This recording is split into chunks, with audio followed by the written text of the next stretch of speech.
Oh, can you see my screen?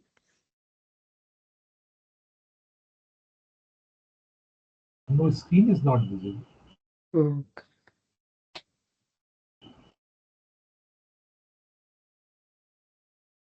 okay, now we can see it, right? Yes, yes. Yeah, okay. Okay. So let's start with lecture 7. So in the last week, we were looking at polynomial identity testing, and we first saw some special cases of it, and then we saw this Schwarzschild lemma, and that lemma immediately gave us polynomial identity test for like in the general case, right? For any arbitrary polynomial. And then we also saw Freival's algorithm, which lets us check if matrix C is a product of matrices A and B in order n square time. It's a randomized algorithm, and the best deterministic algorithm that we know of is like order n to the omega time, where omega is the like matrix multiplication exponent, right? So, do you have Yes, any questions about that, or otherwise we can start with today's content? yes, yes. We can continue. Okay. Okay. So today we would look at a randomized algorithm for checking if two matrices are similar. Then we would see an algorithm for checking if a bipartite graph has a perfect matching or not. And then we would look at an algorithm which checks that, which given two sets, checks that they are the same. Okay. And in all of the, yeah.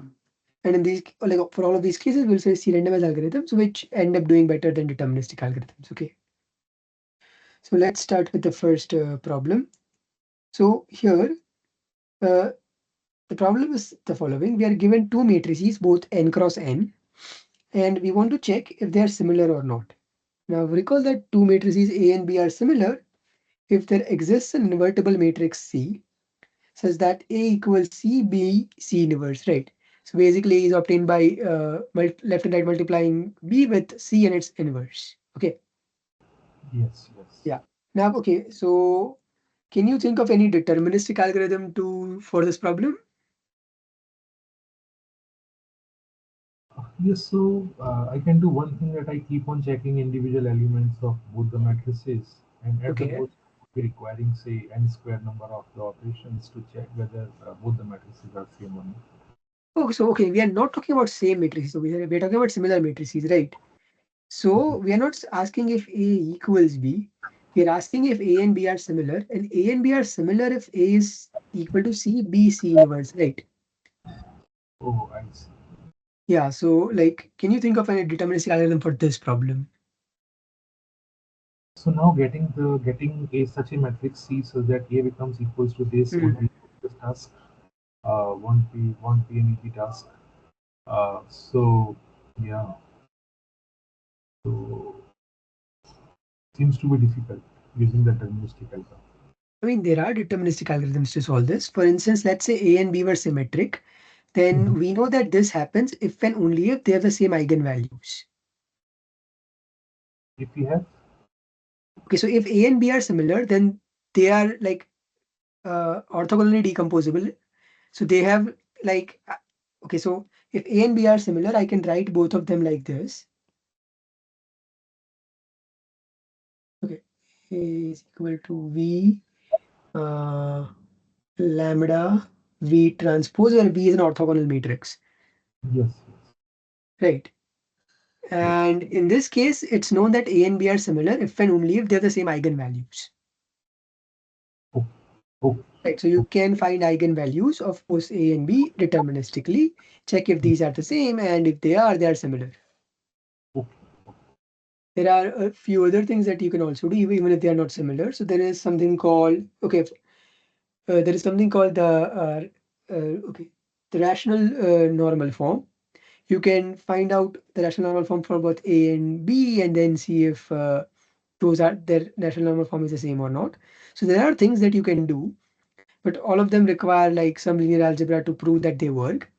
And what we'll see today is a randomized algorithm which doesn't use any of those anything like that.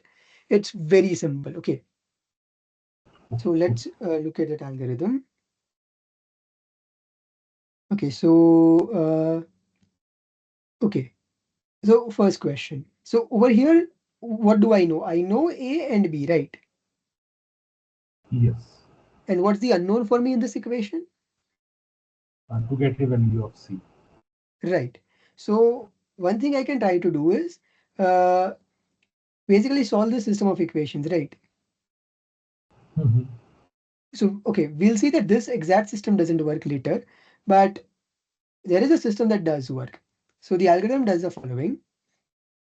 It uses Gaussian elimination to find D so that AD equals DB. Okay, so now why can it do this efficiently? Uh, I don't remember properties of the matrices well, or it could be one of the property in the linear algebra, but I think that we can always, we can find a D such that this equality becomes true. Uh, Okay, you don't need anything in linear algebra. There is a very simple answer of why you can do this efficiently. so I can do this because say A and B are the symmetric matrices.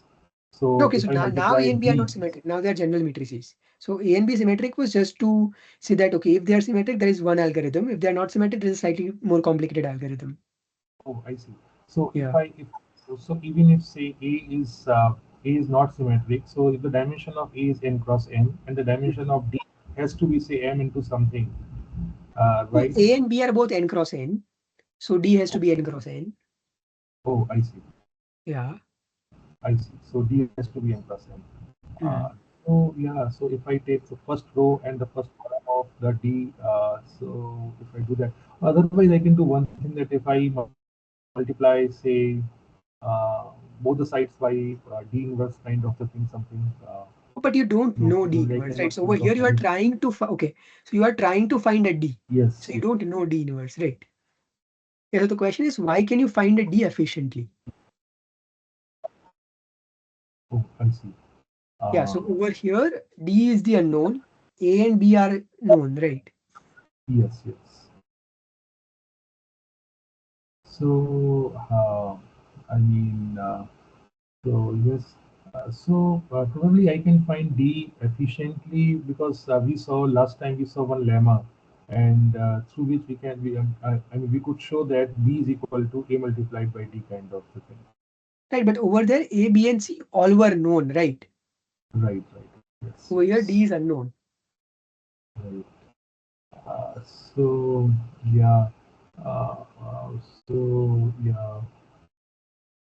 Probably I cannot think of any obvious reason that why this. I mean, I can always find D efficiently so that AD is equal to DB. Okay. Um, yeah. Yeah, okay. So over here, A and B are knowns and D is unknown, right? So, Yes. okay. First of all, okay, so what is AD? Okay, so D is unknown. So let me write its entries as D11 to D1n, Dn1 to Dnn. And let's suppose that these are variables. Okay, let's assume these are variables. Let's think of these as variables. Yes. Okay, now, then what does this equation look like? Okay, so, okay, what does this thing look like? So this would, uh, look like means visibility wise. So I do not find any obvious reason that why this AD would be equals to DB. Oh, so it does not. Okay, so we are trying to find a D such that this holds. Yes, that I understand, but how to get such a D that, Right. moreover, as you said, that how to find this D efficiently that this will Hmm. always the true thing. Yeah. Okay. So let's do this. Let's say A is Aij, B is Bij, D is Eij, and think of Dij as variables.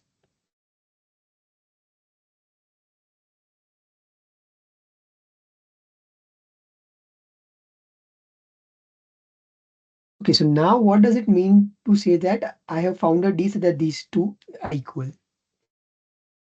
So what is AD and what is DB? So if A is given to us, then AD would result into what? The first row and the first column will give me what? So this will give me so even if I consider dij as a variable, uh, mhm. So first row AI1, and then I take its product with first row, first column. I mean, it does not give me, I mean, an obvious interpretation that how could I interpret AD except that I'm multiplying an existing matrix A and with, I mean, I'm trying to adjust the values of Dij in such a way so that this equality becomes true. So that would mean that uh,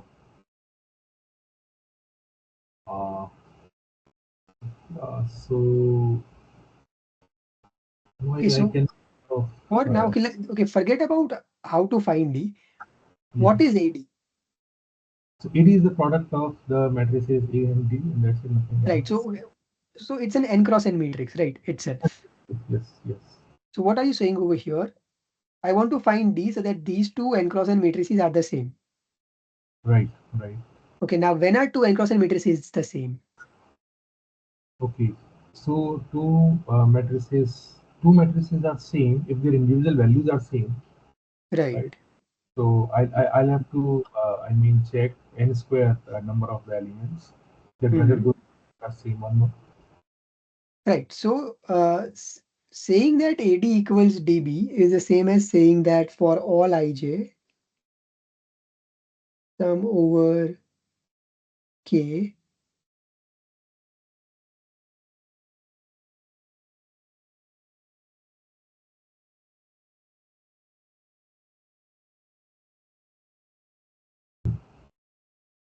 Yeah, because this is the ijth entry of AD. This is the ijth entry of DB, right?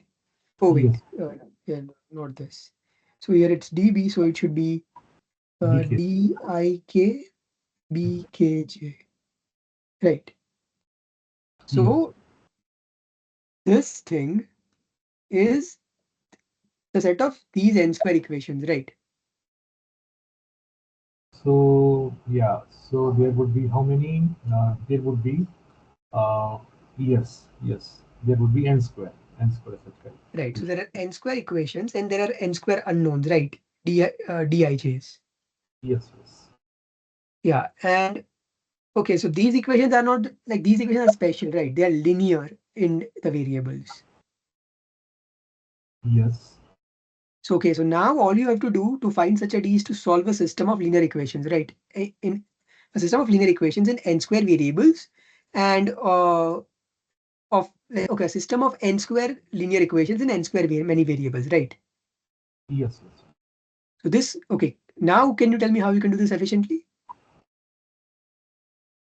Also, if I have been given n square number of the and all the constants are linear here, so probably I can go for the linear programming thing, or I can use simplex kind of a thing to get me the values of these Okay, DIJs. first of all, simplex is not polynomial time.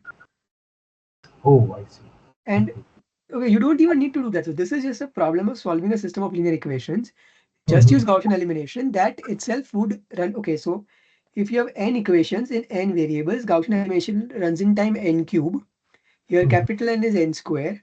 So if you just do Gaussian elimination, it would be in time n to the 6. Okay.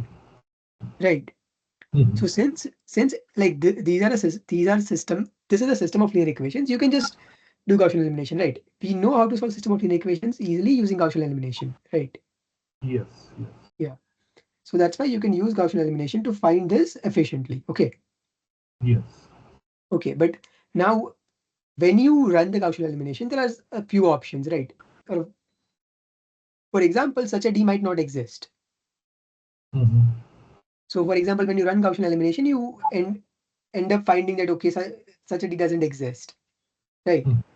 That might happen if let's say your the coefficient matrices like okay, the coefficient matrices have zeros in the last row, but your coefficient vector does not have a zero in the last, right? Mm-hmm. So in Gaussian elimination, you can detect, okay, while running Gaussian elimination, you can detect if no solution exists, right? Yes, yes. So in this case, you would simply output not similar. Mm-hmm. I'll explain why later, but yeah, let's just go over the algorithm now. Now, if D is unique, again, in Gaussian elimination, you can find out whether a solution is unique or not, right? Why? Yes. Because if the solution is unique, you would get just one solution. Mhm. If it's not unique, you would get a sort of a general solution, right? You would have some variables which are fixed, which are basic, and you would have some variables which are free, right? Yes, yes. Yeah, and like once you fix the value of, okay, for free variables, you can pick any value and the system would still be satisfied. And once you fix the values of free variables, the value of basic variables is also fixed, right? And that gives you one solution, Right. right? So for every set of, so basically you would get infinite solutions because for every choice of every choice of values for free variables, you would get one solution, right? Yes, Yes, but you can detect this while running the Gaussian elimination, right? yes. Yes. So if D is unique, then we check if D is invertible or not. If it is, output similar. Otherwise, we output not similar. Okay, Right. so now how can we check if D is invertible or not efficiently? So we'll have to check whether its inverse exists or not, or Okay, and when does the inverse exist? Like, how so. would you check that? So yeah, so for that inverse thing, I remember I forward that formula, but I'll have to find the adjacency I mean adjacent that adjacent something and divide it by the determinant of the matrix. That thing. Right, so when would this adjacency matrix divided by determinant exist? Oh, so this will exist. Uh, this will exist uh, if the matrix and multiplied with its inverse is equal to the identity matrix, I guess. Yeah, but okay, that's the definition of identity matrix. But you said that, sorry, that's the definition of inverse. Okay, but you Yeah, said that the inverse is the adjacency matrix, yeah, yeah. or okay, no, it's not the adjacency matrix. I think it's called the adjoint. Adjoint, yes, Yeah, yes, something. yeah. So the adjoint divided by the determinant. Okay, so this Yeah. is the inverse. So when determinant is not equals to zero. Right. So all you need to do is check if the determinant is non-zero. Okay. And again, that you can do efficiently using Gaussian elimination. Yes. Why? Because, okay, suppose your matrix was upper triangular or lower triangular, right? Yes. So suppose your matrix look like this. These are non-zero. Everything over here is zero, right? Yes. And what would the determinant be? Uh, so that would be equals to, I guess, I mean, sum of the diagonal elements. I think something trace Product of the D. diagonal elements. Yeah. Yeah. So all you need to do is take D, Yes. like use the like use row operations on it or column Yes. operations on it, whichever you want, to convert it into an upper triangular or a lower triangular form, right? Yes. Yes. And then just multiply everything on the diagonal. That's your determinant. Yes. So again, this you can do in order n cube time. So this also you can do efficiently. Okay, Yes. right. Yeah, so if it's invertible, we output similar. Otherwise, we output not similar. And else, so if D is not unique, so okay, so if no such D exists, okay, so if we get to this point, which means D exists. Now, Mm-hmm. if we get to this point, D exists and is unique, is not unique, right? Mm-hmm. So this is the only place where we need randomization. So let D be Dij. Some of the Dijs will be free variables and some of them would not be free variables, right? Because now we are in the case where a unique solution does not exist, but a solution does exist. So there are infinitely many solutions, right? Mm-hmm. And uh, any value you plug in for the free variables, it would give you a solution. So what we do is we plug in random values for them from a large enough set. Mm-hmm. Okay. And we check if after plugging in these values, D is invertible or not. If it is, we output similar. Otherwise, we output not similar. Okay. So this is the algorithm. Yes, I could not understand this line number nine to. I mean, basically the line number nine. Mm. For which D are we evaluating invertible? The one which has got the free variables, and after plugging the free variable, I mean the values of the free variables, and then we are evaluating whether the D is invertible or not. Is it? Yes, right. Yes. Okay. Yes. Yes. Yeah. Okay, so this is the algorithm. Okay. So now let's first look at the running time. So we saw that this step can be done in order n to the sixth time. Right.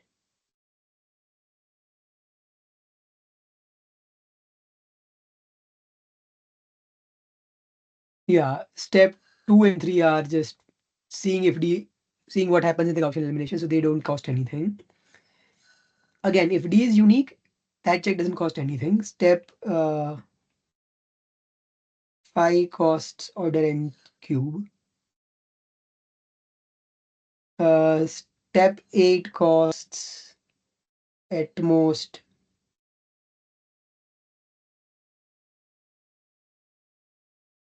random elements for them from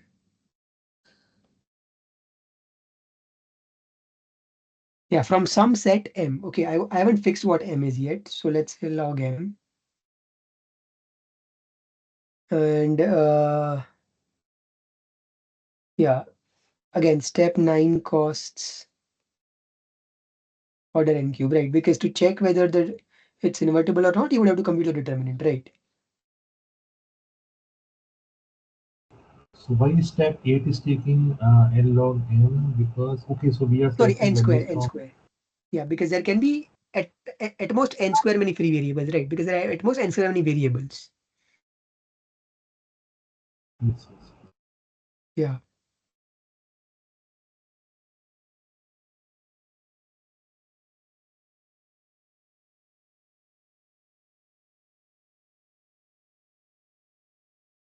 Yeah. So it's still a polynomial, right? Yes. Okay. So now let's look at the error probability or success probability. Okay. So there are two cases: A and B are not similar, or A and B are similar, right? Now let's look at the Yes. case when A and B are not similar. So okay, in this case, uh, okay, first question. In this case, can such a D exist?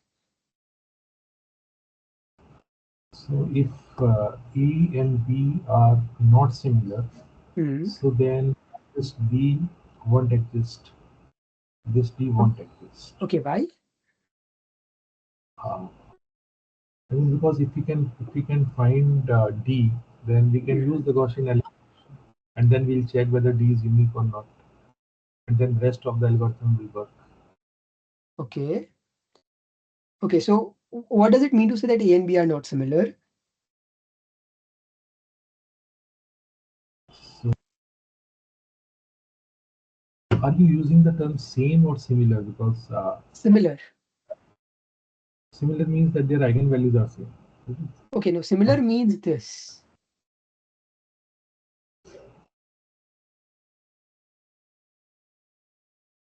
Okay. Yeah. Yes. Okay, so that does not exist.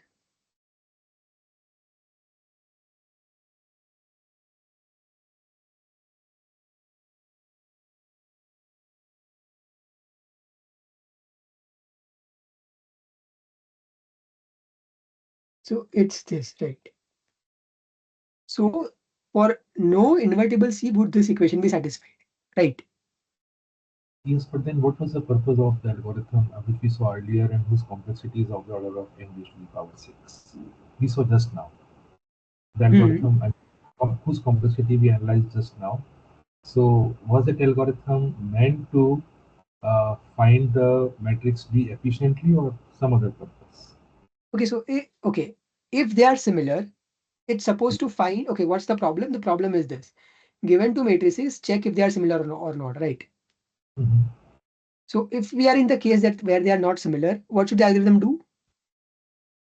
Uh, so my question is that I mean, what was the purpose of the previous algorithm? The algorithm we wrote just now and analyzed its complexity as of the order of n raised to the power 6. Right. Okay. What I'm asking you is this: the problem was similar, right? So this is the problem we're interested in, and we said that this is the algorithm for this problem. Okay, that's what we are claiming.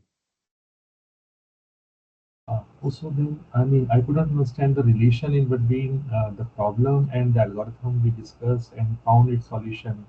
I mean, Okay. what's So the that okay. So far I haven't explained how the algorithm solves the problem. What I'm claiming is this is the algorithm for this problem. Okay. uh, okay? So Okay. So yeah, what does this claim mean? So let's say A and B are not similar. Then what should this algorithm do? Ideally, we will have to prove it that that's what it does. But what should it do? So if A and B are not similar, so I mean, because this algorithm just find one such value D, such that AD is equal to DB. Okay, So forget about all steps of the algorithm. Okay, let's say I give you a black box mhm, and claim that this black box contains an algorithm for this problem. Okay, okay, then I feed in A and B to the black box so that A and B are not similar. Okay, oh I see. Oh, then what should the algorithm do? okay, so in What should that case, its output be? so okay, so then the black box will tell me that okay, no such C exists. So that Right, this right. So thing it is can say, in that case, it can output not similar, which the algorithm does here, here, and here. mhm, And if into the black box I feed into matrices which are similar, then it should tell me that these are similar, right? yes, yes. Right. So we claim that this algorithm solves this problem, i.e., when they are similar, it outputs similar. When they are non-similar, it outputs non-similar. So its Mhm, running time is this. Now what we are trying to do is show that this algorithm does exactly this with high probability, right? mhm, Okay. So now there are two cases. The algorithm should behave correctly when A and B are not similar, and then when they are similar, right? yes. So now we are analyzing the behavior of the algorithm in the first case when A and B are not similar. Mhm, Okay. And okay, so this is the definition of similar matrices, right? That A and B are similar if a C exists, right? yes. So what does A and B being not similar mean? That such an invertible C does not exist, Right. right? And now you claim that if like A and B are not similar, then such a D must not exist, right? Yes. But why? Why is that the case? Yes, because in that case, if AD is equal to DB, then I can take the inverse of, I mean, I can multiply both the sides by D inverse. Okay, can you take the inverse? So I can multiply both the sides by D inverse probably if D, because just to bring this in the form of A is equal to say something, I mean, in the required format, say Okay, D inverse kind of. okay. First of all, this equation always has a solution. This equation, Always has a solution. All zeros. okay, okay, Yeah, so you don't even need these steps because you always know that the solution exists. okay. All zeros, right? Mhm. So in this case, you cannot take an inverse, right, of D. No, I'm not taking inverse of D. My point is that I multiply both the sides by the D inverse. Right, so that's what I'm saying. There is always a D so that this equation is satisfied. Just look at the all zeros matrix, right? Let D be the all zeros matrix. Mhm. Mhm. Now you can't like bring this D as a D inverse over here, right? Because D inverse doesn't exist, Okay. right? So you are right. Uh, a D won't exist. That statement needs something extra. Okay, so what this tells us is that there does not exist any invertible D such that AD equals DB. Non-invertible matrices Mhm. might still exist. In fact, they would exist, right? All zeros exists, Mhm. Mhm. right? So Yes. therefore, uh,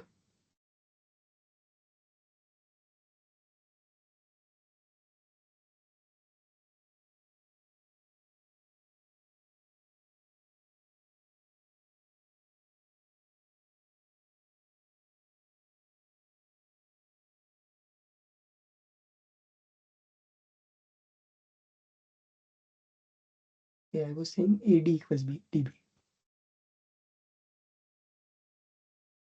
Okay, but okay, so now we know that no invertible D exists, right? So yeah, we saw that these two steps are not required, so forget about these. So yeah, it tries to find a solution for this using Gaussian elimination, and does it finds some solution. Okay, Mhm. Mhm. now either the solution is unique or it's not unique, right? Mhm. If it is unique, Can it be invertible?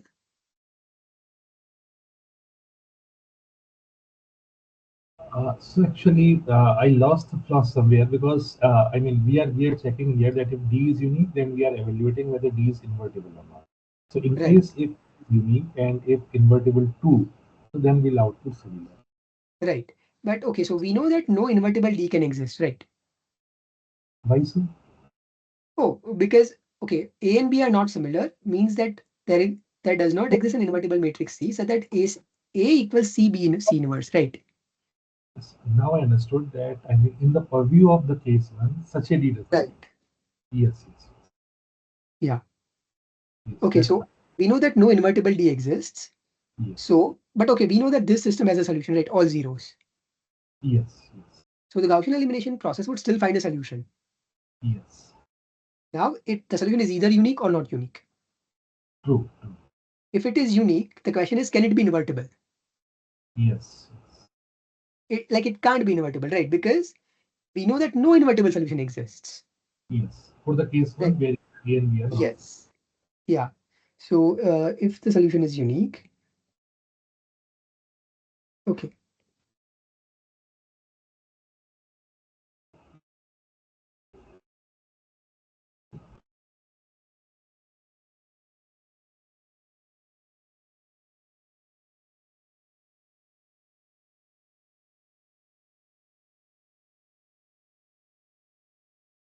Uh, if the solution is unique,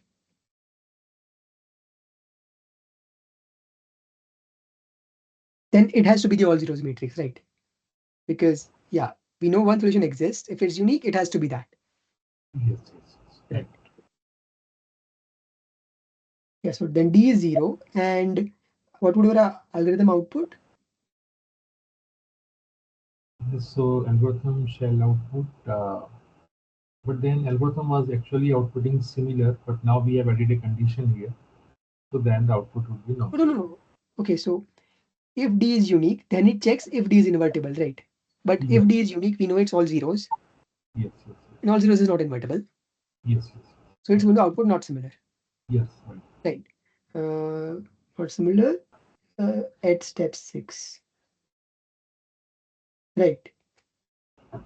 Yes. So what if the solution is not unique?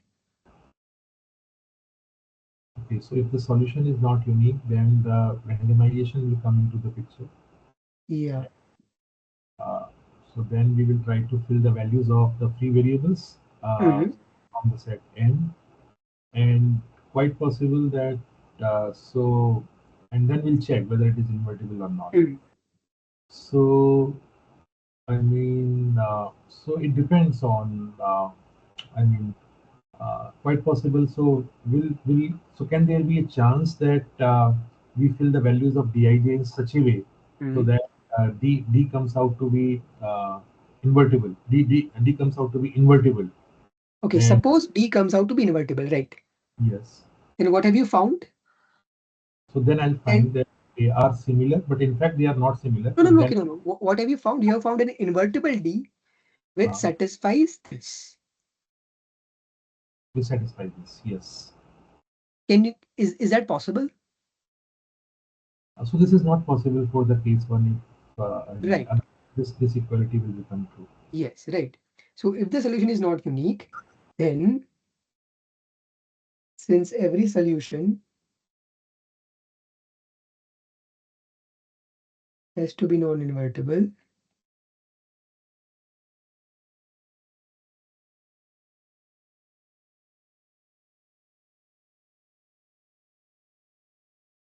a random solution would also be non-invertible, right?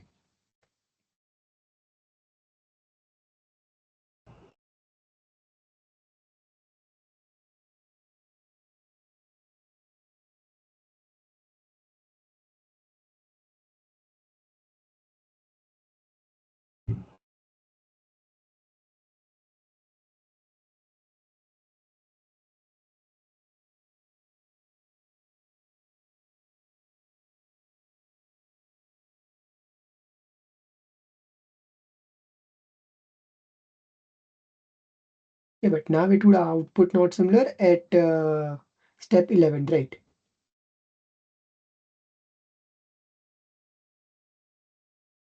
Yeah, because we have plugged in random variables. We know that it's not going to be invertible, so it would go to 11 and not 10, right? Hello? Can you hear me? Yes, I can hear you now. Yeah. Yeah. Yeah. So what I was saying is, in this case, it would output not similar from step 11, right? Yes. Yeah, because yeah, we know the solution is not unique, so we'll go here, plug in Mhm. random values, check if D is invertible or not. It's not going to be invertible, right? Because invertibility cannot exist. So we'll go to step 11 and not 10, right? Hmm. So in this case, it gives you the correct output with probability 1, right?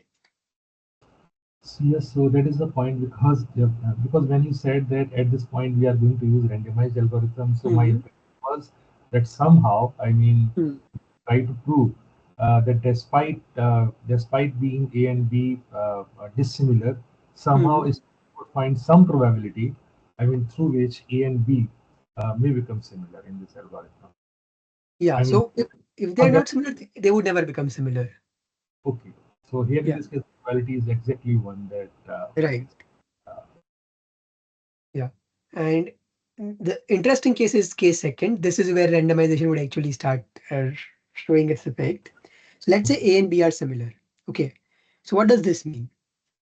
so this means that a non-zero D exists, non-zero invertible D exists. Non-invertible, right? So there exists an invertible D. Yeah, okay, first let me write this. A is equal to C B C inverse. Therefore, there exists an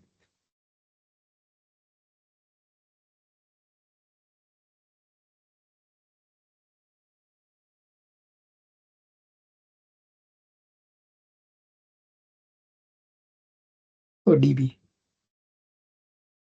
Yeah, I was saying AB equals DB, right? Okay, so we know an invertible D exists. So now my question is, when when you run Gaussian elimination for this system of linear equations, would you find that the system has a unique solution? Can you find that the system has a unique solution?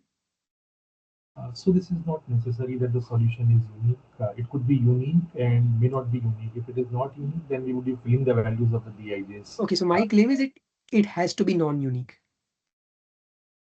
Okay, so it will never be unique. Yeah. Okay, Okay. so when can the solution of this system of equations be unique? If it's okay, if it is unique, can you tell me what the solution would be? Uh, okay, so unique is that all zero. Yes, you can take unique, but Right. that is not invert. That is not invertible. Yeah. So if the system has a unique solution, it has to be zero because okay, this is a homogeneous system of equations, right? A homogeneous system always has a solution, all zeros. The only way it has a unique solution is if that's the only solution, right? Yes. Yeah. Because So I guess if D is one of the solution, then probably 2D would also be the solution of the same equation. Is this yeah, true? okay. Forget about 2D. You know that there exists an invertible D, right? Mm-hmm. So Mm-hmm. you know two solutions exist: the all zeros and the invertible D. Yes, yes, So right. at least two solutions exist. So the solution is not unique, right? Yes, yes. Yeah.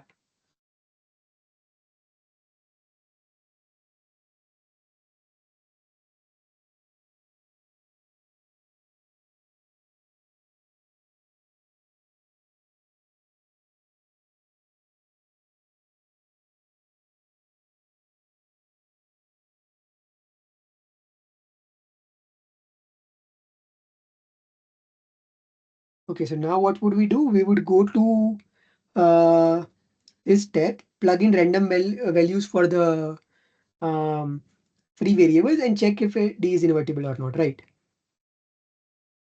Yes.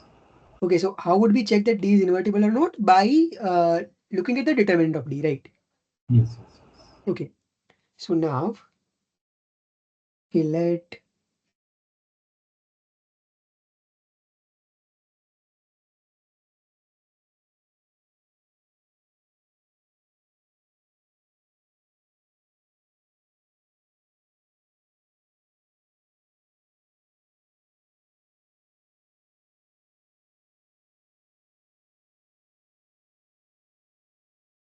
So what I'm saying is, out of the n square Dij variables, let's suppose that only those Dijs for which ij lies in S for some set S are free variables. Okay, Yes. right. Then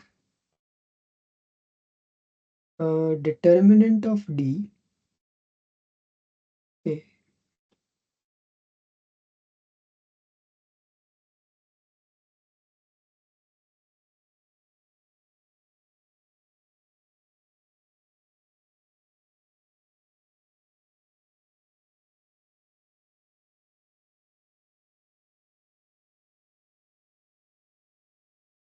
Right.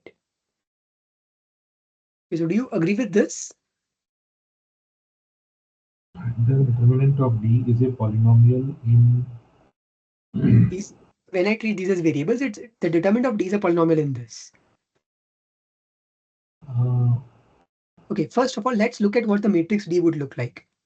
For yes. all ij's in S, the entry would be Dij, right? Yes. But for all other ij's, the entry would be a linear combination of these Dij's, right? Because Yes. those are basic variables which depend on these free variables, right? Yes. So every entry of the matrix D is a linear combination of these Dij's, Yes. right? Now, okay, how do you compute the determinant? You hide the first row, hide the first column, compute the determinant of the smaller matrix, hide the first row, hide the second column, compute the determinant of the smaller matrix, add them up and so on, right? Yes. Yes. Okay, so now when you hide the first row, hide the first column, you get a smaller determinant. Now suppose by induction that determinant was a polynomial, Okay. Okay. right? Then the larger determinant would also have to be a polynomial, right? Because it's a product, it's a sum of product of polynomials, right? Yes. Yes. Yes. Yeah, so, and okay, now for the base case of the induction, you have just a matrix, a 1 cross 1 matrix. So the Mhm. entry is going to be a variable, and a variable is a polynomial, right? Okay. Yes. Yes. Yeah, so I sort of hand waved, but are you convinced that the determinant is going to be a polynomial in these variables? Yes. Yes. Okay, Fine. right. Uh, since okay,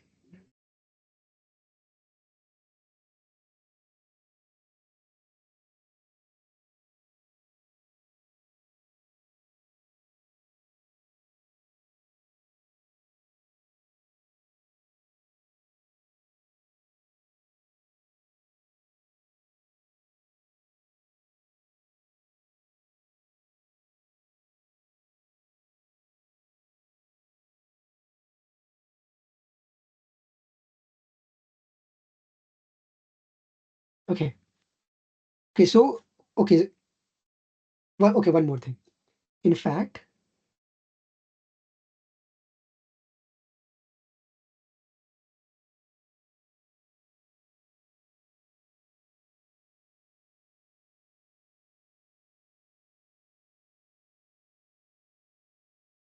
so my claim is it is a non-zero polynomial. Okay, so why is this the case? So it is a non-zero polynomial.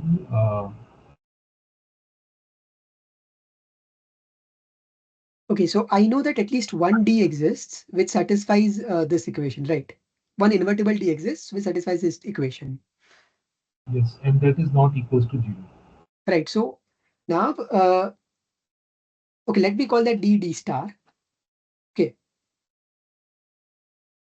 so when I plug in Dij equals D star Ij, I should get that the determinant is non-zero, right?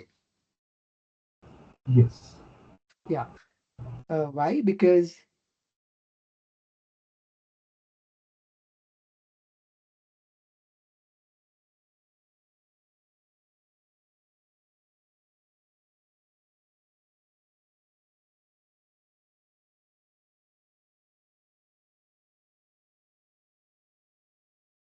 okay, so now we have a non-zero polynomial. We are plugging in random values to it. What can we use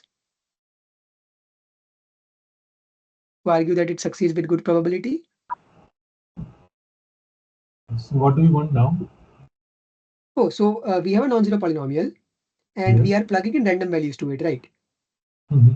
And after we have plugged in random values, we want D to be invertible, i.e. we want its determinant to be non-zero. Oh, I see.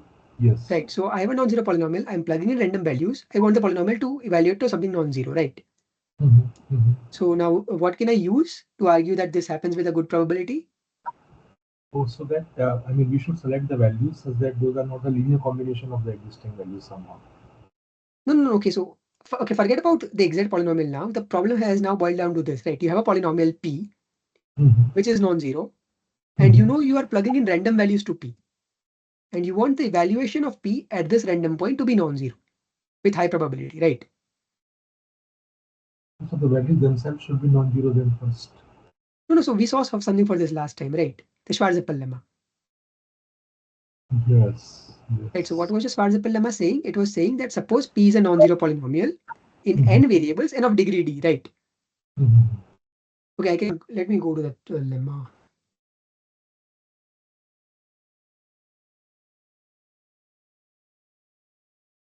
Yeah, this. So let f be a polynomial in n variables, which is non-zero, right? And suppose the degree of it is at most d.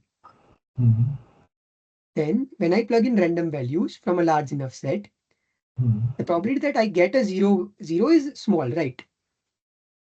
Yes. Yes. So now I just want to, and I have the exact same solution, right? Situation, right? Now my f is determinant of d, and I'm plugging in random values, right? Yes. Yes. Okay. So in fact, okay. So now all I need to apply Schwarzschild lemma is the degree of this polynomial, right? And the degree of this polynomial would be what? Okay. Degree of d is Determinant. so.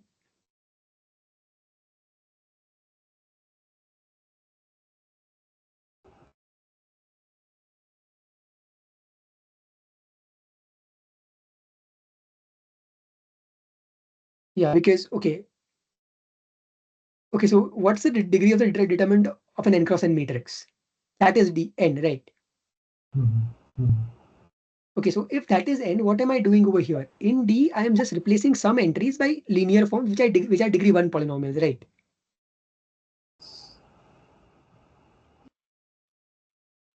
Can you hear me? Yes, no, I hear you now. Yeah. Okay. So so the degree of the determinant of an n cross n matrix, so that all of its entries are variables, is n, right? Because the size of the determinant is what? I cannot understand this thing. Size of the Okay. determinant n, and because of that, or because of some other Okay, reason. the size of the determinant is n square. But Hmm. okay, so how do you compute the determinant? Hide the first row, hide the first column, compute the Hmm. determinant of the smaller matrix, right? Yes. So if the determinant of the smaller matrix has degree n minus 1, to Hmm. that smaller determinant, you're just multiplying one variable, right? Yes. So Yes. if that had degree n, this thing has degree n. Sorry, if Yes. that thing has degree n minus 1, this thing has degree n. And then you are summing n of these up, right? But summing n of these up does not increase the degree, right? Only product increases the degree, Yes. Yes. right? And again, inductively, all the way down to 1, when the matrix is 1 cross 1, there is just one variable, degree is 1, right? So the determinant of a matrix so that all of its entries are variables is n. Yes. But in D, some entries are variables, some entries are linear forms, right? Mhm. Yes. But even then, the degree is still 1 because a linear form is just a sum of variables, like a linear combination of variables, right? Yes. So let's say I have something like x1, x2, x3, but in place of x1, in place of x1, I put alpha x1 plus alpha 2 x2 plus alpha 3 x3 times times x2 x3, right? This still has degree 1, right? Because every monomial has degree 1. The monomials are x1, x2, x3, x2 square x x3 and x3 square x2, right? This still have degree 3. Yes. Right. So basically, when you replace a variable by a linear form, since both the variable and the linear form have the same degree 1, the degree remains the same. Yes. Right. So the degree of D is n. Okay. So now we have a non-zero polynomial of degree n, Mhm. and we are plugging in random values from set M, right? So what is the cardinality of the set M then? Oh, M is this set is the set of numbers from 1 to M. So the cardinality is M. Okay. Yeah, and we'll fix M whatever depending on what error probability we need, right? Therefore, Mhm.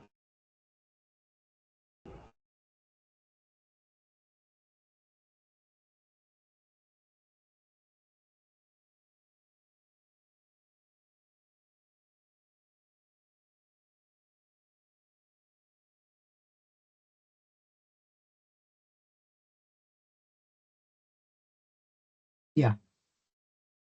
Okay. And if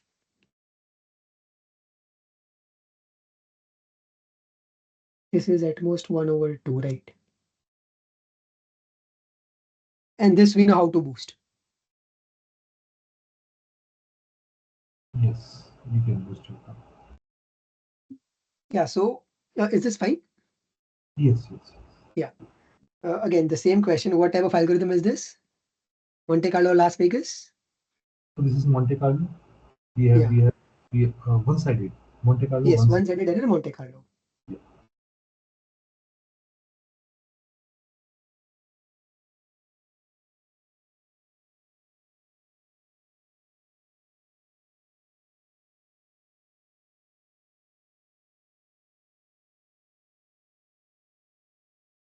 Okay. Okay, so over here, like, okay, let me point this out. So all we had to do was model the problem as like as putting random values in a non-zero polynomial, right? So uh, the the only thing we had to do was to somehow find out this non-zero polynomial of small degree related to this problem, right? Yes. Yeah. So and like in most algebraic algorithms, this is all you have to do. Somehow find out a polynomial which is non-zero, Mhm. and if that okay, let me be more specific. Suppose you have a decision problem and you want to come up with an algebraic algorithm for it, okay? Mhm. Then there are two cases. If the answer of the decision problem is yes or no, right? Yes. All you need to do is come up with a polynomial p so that when the answer is no, p is always zero. P is identically zero. Okay. Okay. And when the answer is yes, p is it's not identically zero, right? Okay. And p has small degree. This is all you need. Once you So have such a polynomial, all you need to do is plug in random points mhm. at in this polynomial and find and check if the evaluation is non-zero or not, and use Schwarzschild, right? I could not hear this properly. The Okay, right. last line. So yeah. So we have a polynomial of small degree, which Mhm. is non-zero if and only if the solution is yes, right? Okay. Now we want to check whether the polynomial is non-zero or not. One way to do it is like pick random values, plug the Mhm. random values in, look at the evaluation, and check if the evaluation is zero or not, right? Yes. Yes. And then use Schwarzschild to argue that this would work with good probability.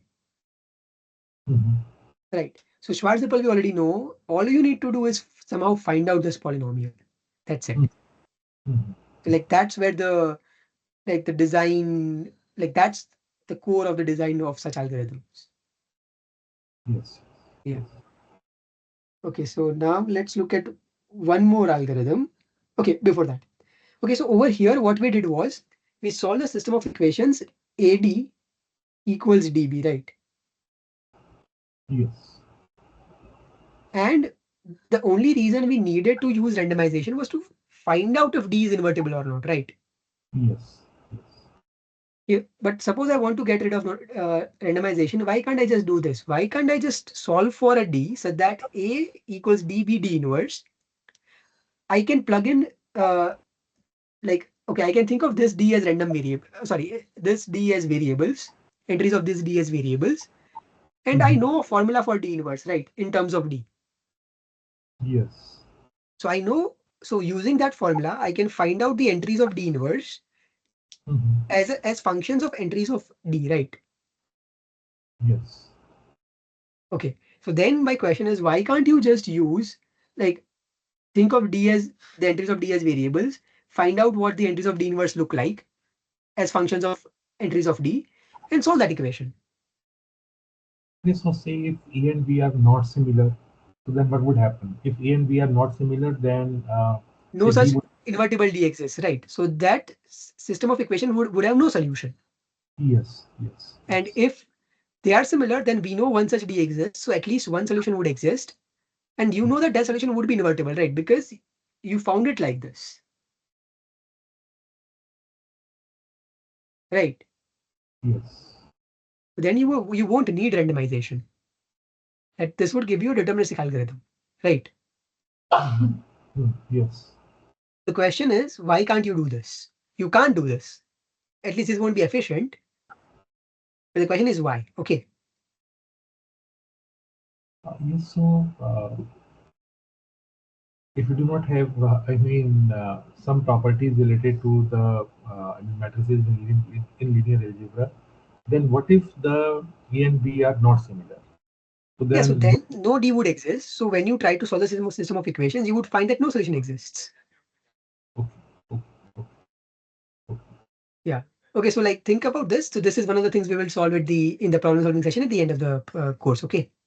sure, sure. Yeah. Yeah. Okay, so now we have half an hour. Let's see how much we can do in perfect matchings. Okay.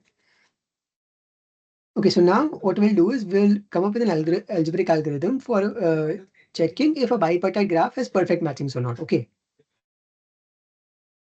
Yes. Yeah, so like before that, a perfect, you know what a perfect matching is, right? Given a bipartite graph G equals L disjoint union R, L and R have the same size. So in case You you are say, writing something huh? that is not visible to me. In case if you are writing something on this Oh, slide, I'm not then writing anything. okay, yeah, that's fine. Yeah. So what I'm saying is a graph, a bipartite graph G with L as left set of vertices, R as right set of vertices, has a perfect matching if and only if L and R have the same size. So let's assume they have the same size.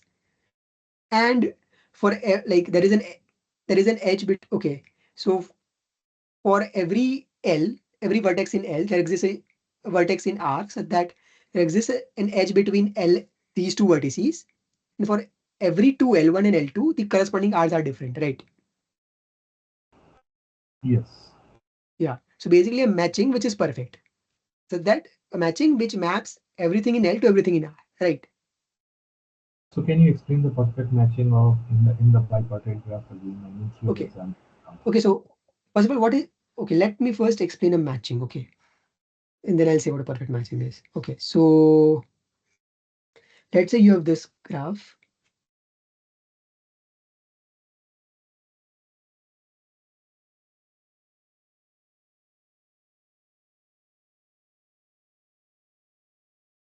Okay. So what's the size of the largest matching in this graph? So largest, I mean, matching means what? Matching Okay. in what? Matching means that it's a set of edges Mhm. I comma j such that uh, okay, for any two tuples in the set, I prime and j prime are I and I prime are different and j and j prime are different. Okay, let me write it. Yeah. Even though I have studied matching, but then I forgot actually Yeah. what this might stand for.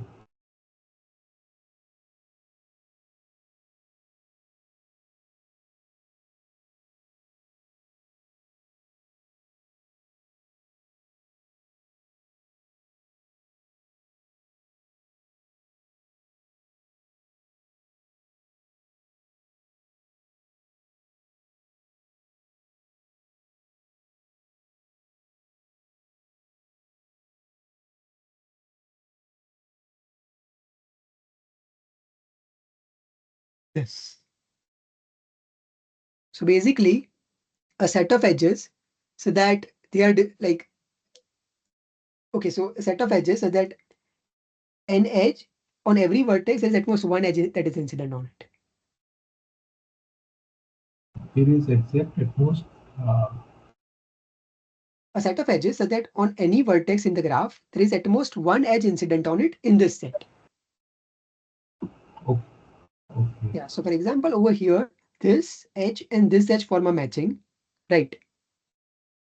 Mhm. this edge and this edge also form a matching, but this edge, and this edge do not form a matching because these two edges share a common vertex. Okay. Okay. Right. So Okay. basically a set of vertex disjoint edges. Yes, vertex disjoint edges. Yeah, makes Right. sense. Yeah. Okay, so this is a matching. Now, what's a perfect matching? A perfect matching is a matching in which for every vertex in L, you can find a vertex in R.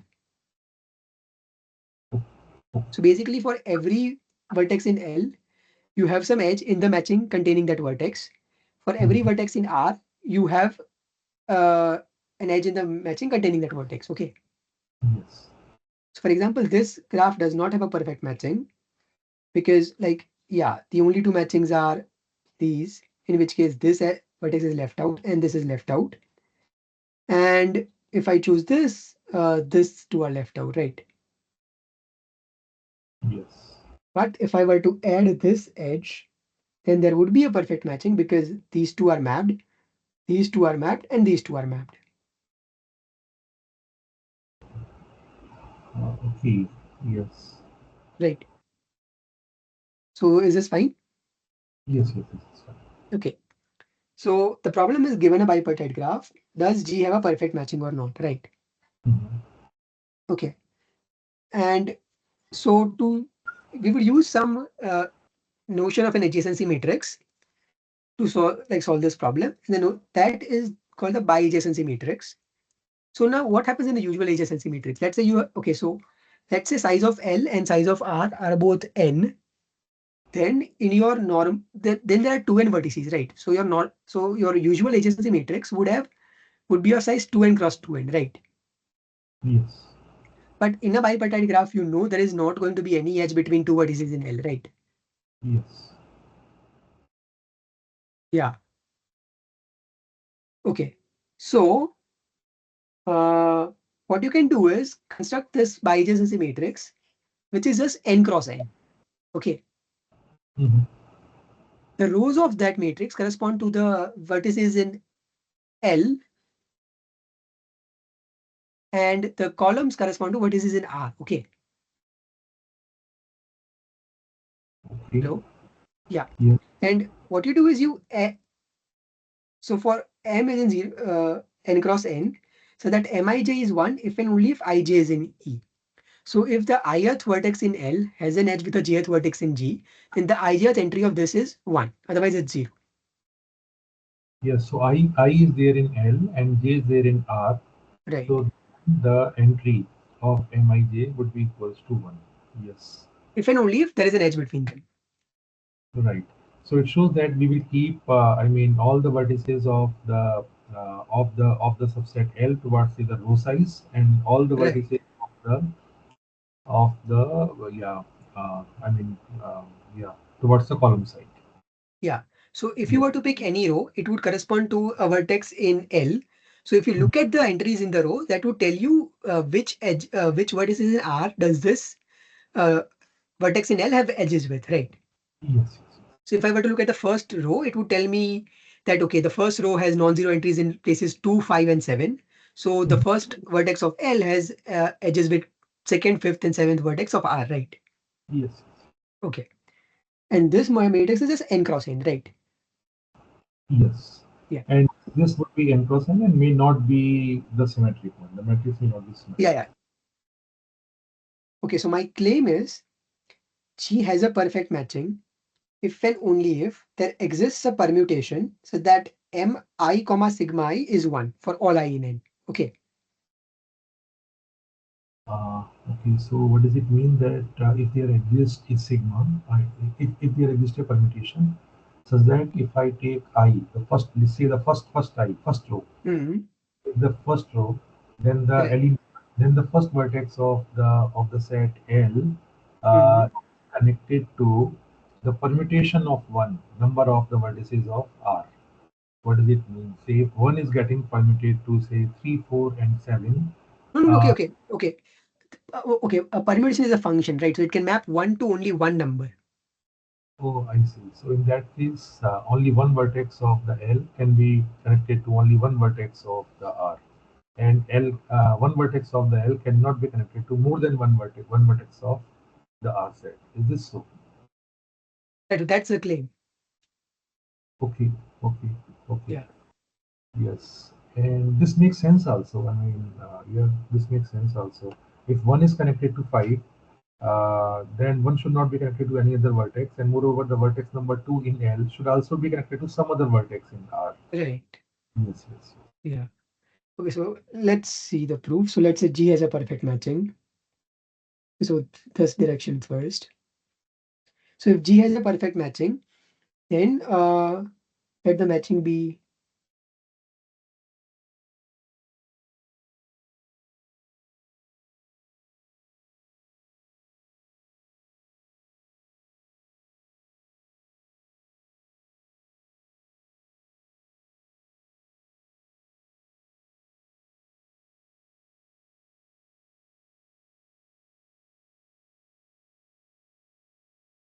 I was using J for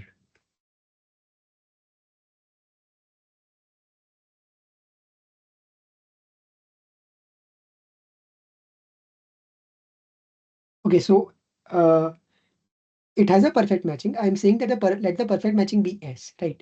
So now what would this look like? It would look like n edges, right? It's a set of n edges. I can think the first edge is from 1 to something, second edge is from 2 to something, and so on, right? Yes. And okay, furthermore, what guarantee do we have?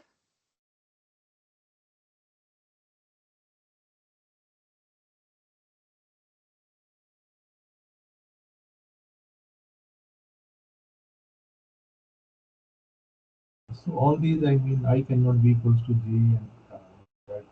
Yeah.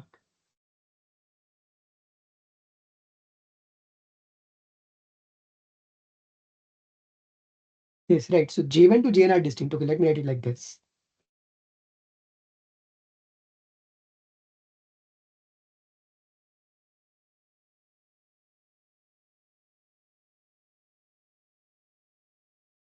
Yes, right. Because if let's say J1 and J2 were the same, then that vertex in R is being mapped to two vertices in I, right? That can't happen in a perfect in a matching. Yes. Okay. Also,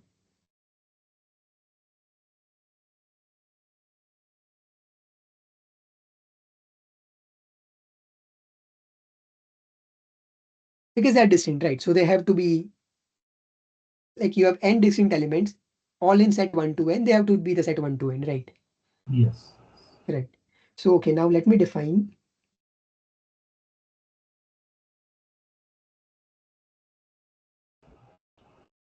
as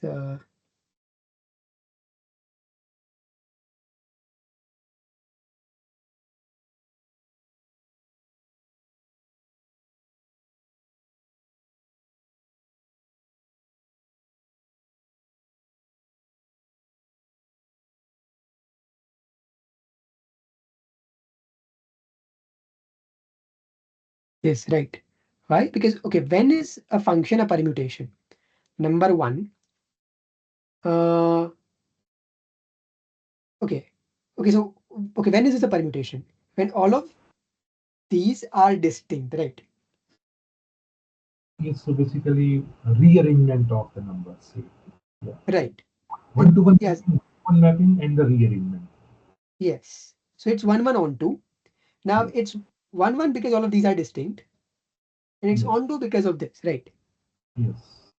Yeah. So sigma is a permutation, right? Yes. Therefore, uh,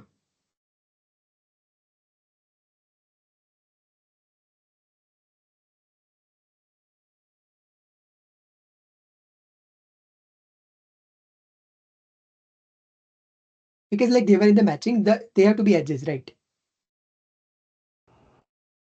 Yes.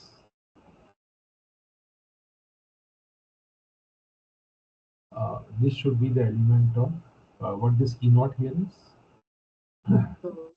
What is E naught? You have written here that I mean these Oh, terms. E full stop. E full stop. E is the set of edges. Yes. Yeah. So for all I in N,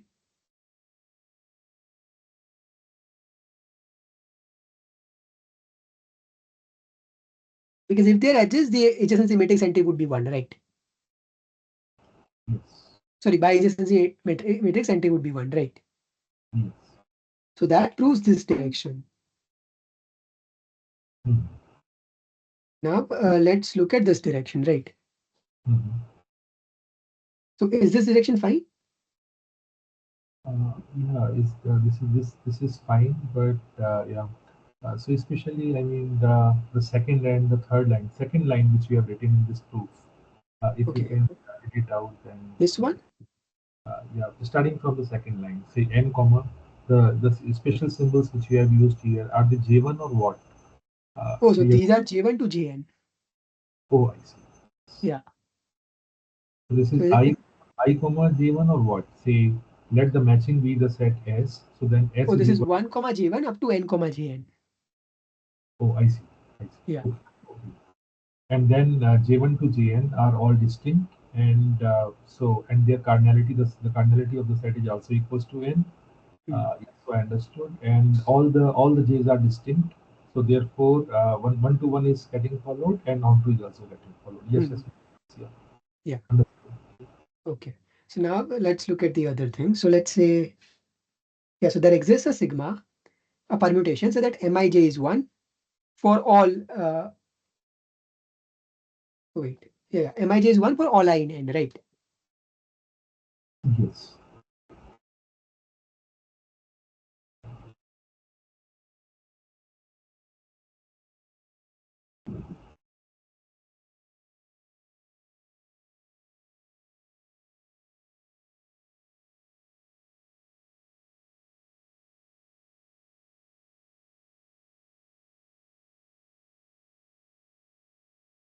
Yeah, but if M1 comma sigma 1, M2 comma sigma 2, and so on are all 1, then 1 comma sigma 1, n comma sigma n have to be in the edges, right?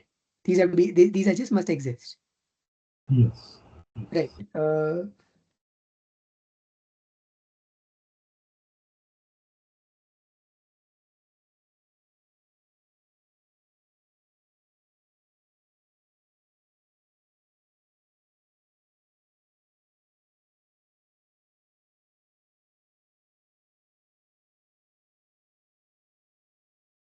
So my claim is then this is a perfect matching. Okay, let's see why. First of all, is it a valid matching? Yes, so this is a valid machine. Right, because every 1 to n appears only once over here, Yes. and 1 to n would also appear only once over here because sigma is 1 1 on 2, right? Yes. Or Yes. okay, not even on 2 because sigma is 1 1, right? So I mean, there is no. I do not find any reason to consider. I mean, to prove this thing in the reverse direction because sigma is a permutation. Uh, Right.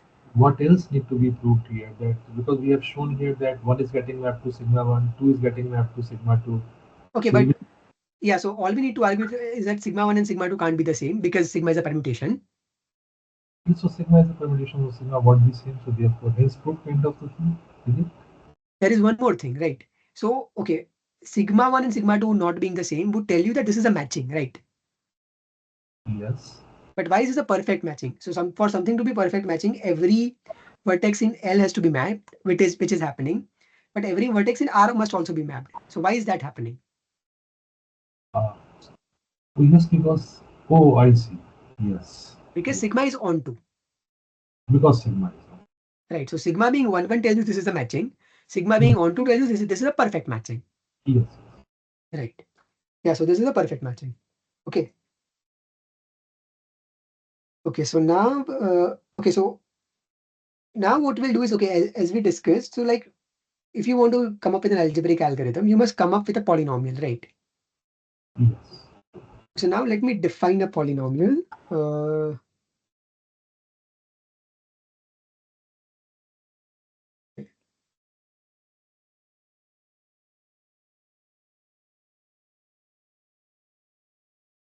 so I'm saying that X is an n cross n matrix.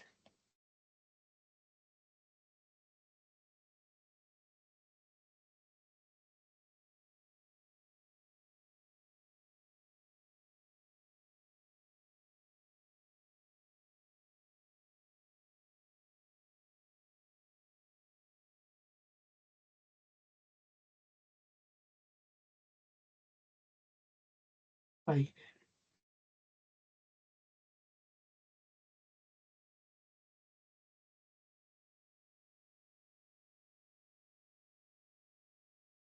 Okay, I was using that notation. Let me use that notation over here.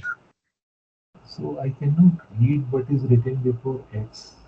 Is this polynomial or something else? What Perm, PERM. PRN, and it stands for what? The Okay, permit. then okay, yeah.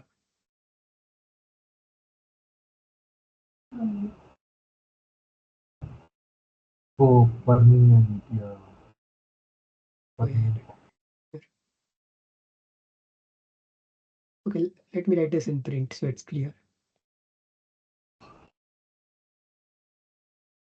So I have heard this term permeance somewhere, but Oh, I, this I thought yeah, this appears in Sharpie in the complexity theory course. Sharpie complete. oh, yes, yes, yes.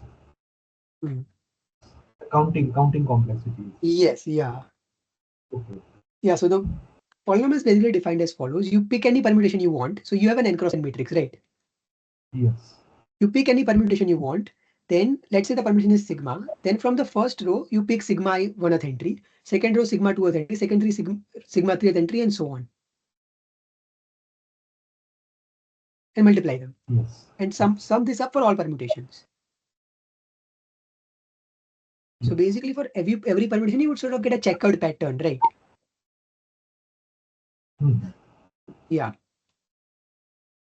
And my claim is that the number of perfect matchings in a graph G, in a bipartite graph G, is exactly equal to the number of is exactly equal to the permanent of the bi-adjacency matrix. Okay.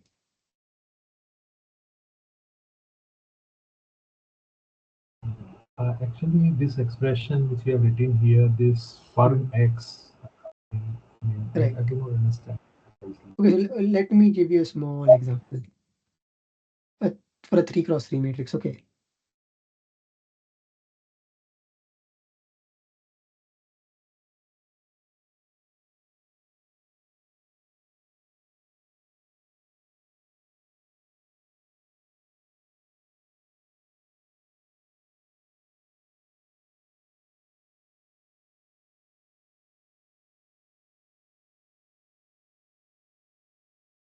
So suppose this for my matrix. Now I will go by all permutations in sigma, right? All permutations in S3, right? Yes. So one permutation I can look at is the identity permutation, in which case I would pick this, and multiply them. Mhm. Now, if I were to pick a permutation where 1 maps to 2, 2 maps to 1, and 3 maps to 3, then I would pick this, and this, multiply them, and add them up, right?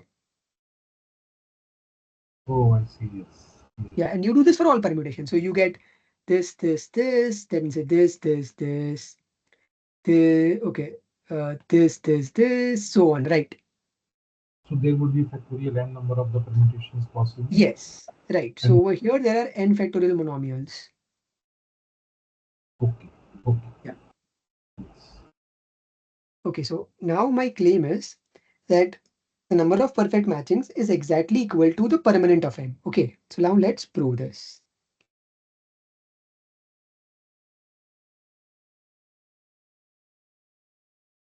Okay, so uh,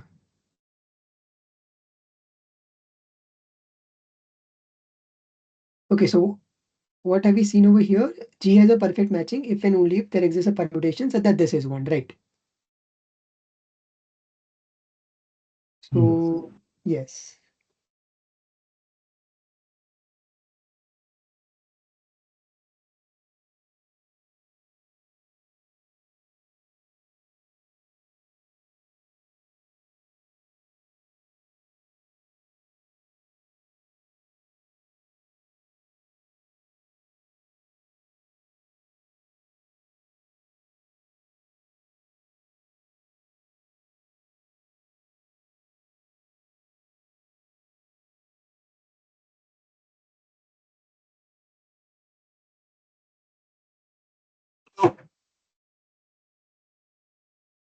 Yeah, so any okay, so any perfect matching, sorry, any perfect matching.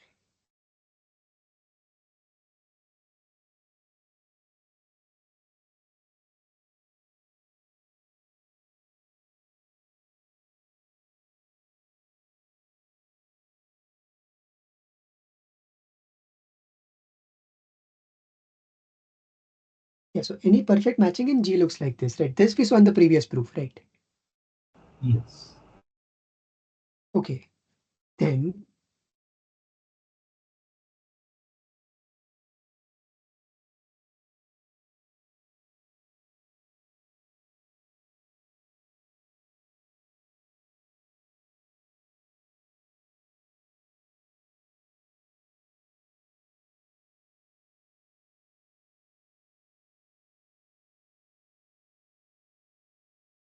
this, right?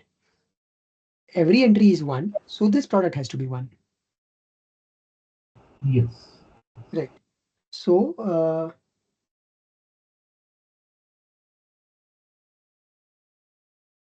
each perfect matching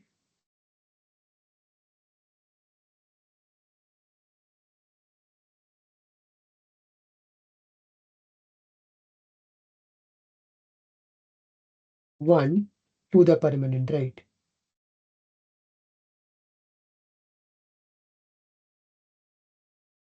Through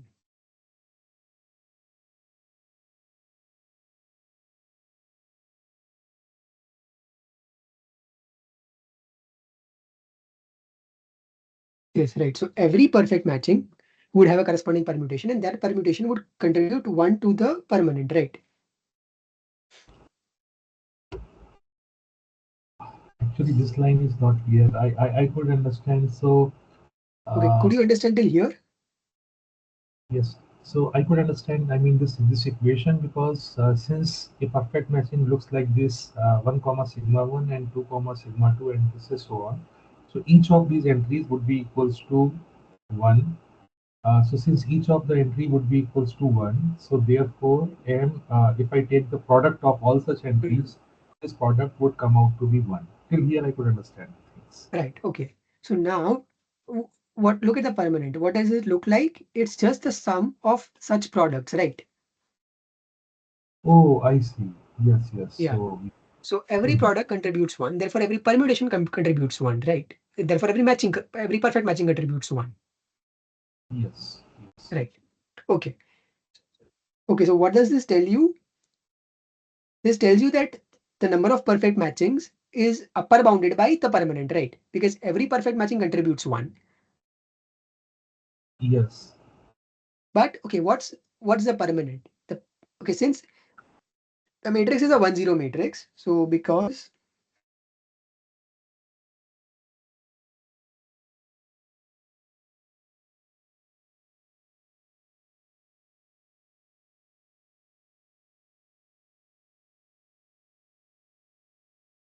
it's just the number of sigmas such that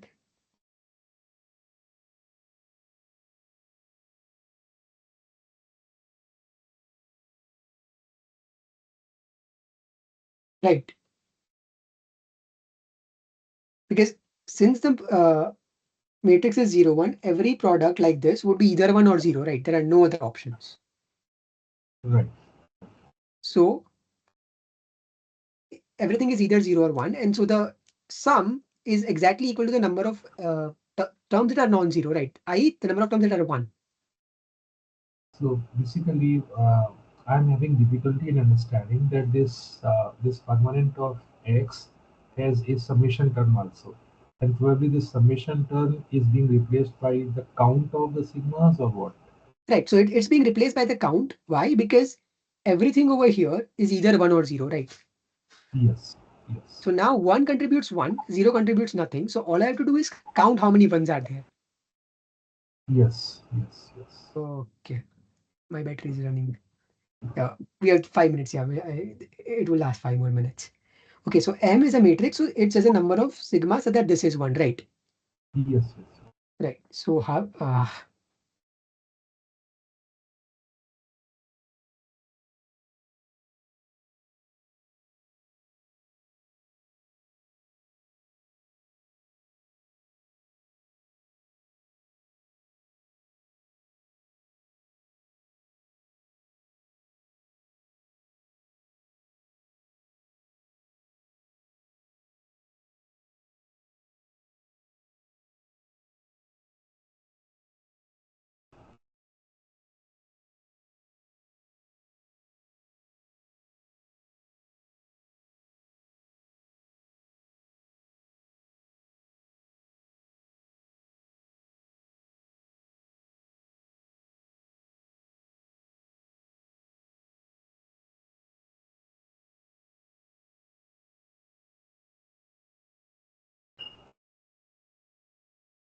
Yeah. So now suppose the product is 1, then each and every individual entry has to be 1. Yes. But then 1 sigma 1 to n sigma n are edges, and they form a they would form a perfect matching, right? Because sigma is a permutation that we saw earlier. Yes. So every such non-zero term also contributes 1 to the number of perfect matchings, right?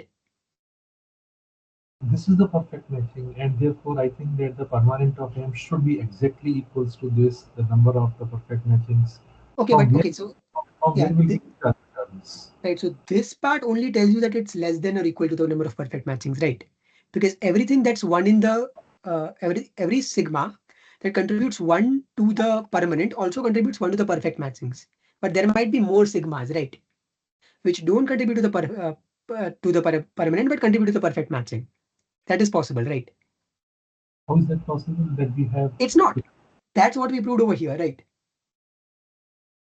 So over here, what we proved, suppose okay, every term in the permanent corresponds to a permutation. So Mhm, does every perfect matching, right? mhm, So pick a sigma. Suppose it mhm. corresponds to a perfect matching. It also contributes 1 to the permanent, right? Yes, So yes, this tells you that the number of perfect matchings has to be less than or equal to the number of permanent. So sorry, less than or equal to the permanent, right? yes, Because if something contributes 1 over here, it also contributes 1 over here. So this cannot be smaller than this. yes, yes, What is this saying? If something contributes 1 to the permanent, then it also contributes 1 to the perfect matchings, right? yes, yes, yes. So this tells you that the number of perfect matchings is at least the permanent. So now you have that permanent is less than or equal to perfect matchings. Perfect matchings is less than or equal to permanent, so they both are the same.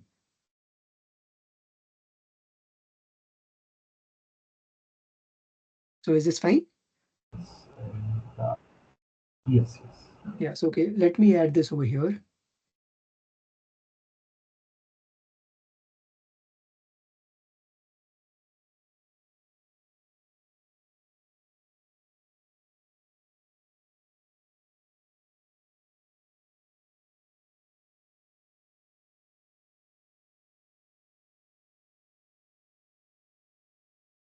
Yeah. So we have proved this in both directions, so they are the same, right? Is this fine? Yes, yes, yes. Okay, so now we have a polynomial. All we need to do is like plug in random values and we are done, right? Yes. Just one issue. There are n factorial many more. Okay, suppose I plug in random values of x1 to x11 to xnn, but then I still have to compute the permanent of that random matrix and check if it's zero or not, right? But if it takes me Uh, too much time to compute the permanent, then I can't do anything, right? yes. So yes, yes. Right. Yeah. So it turns out that computing the permanent, we believe that it's hard.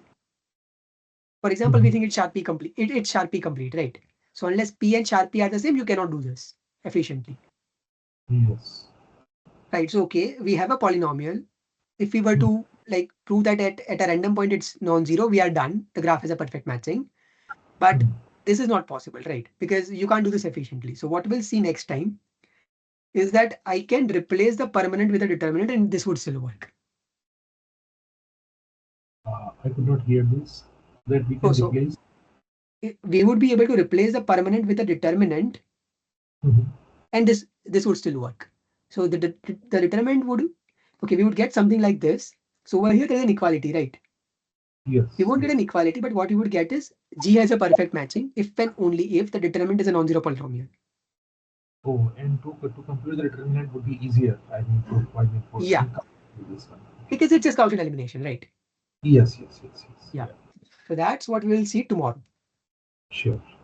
And then if we have time, also try to cover isolation lemma and the MVB algorithm. So all this would tell you if a perfect matching exists or not, right?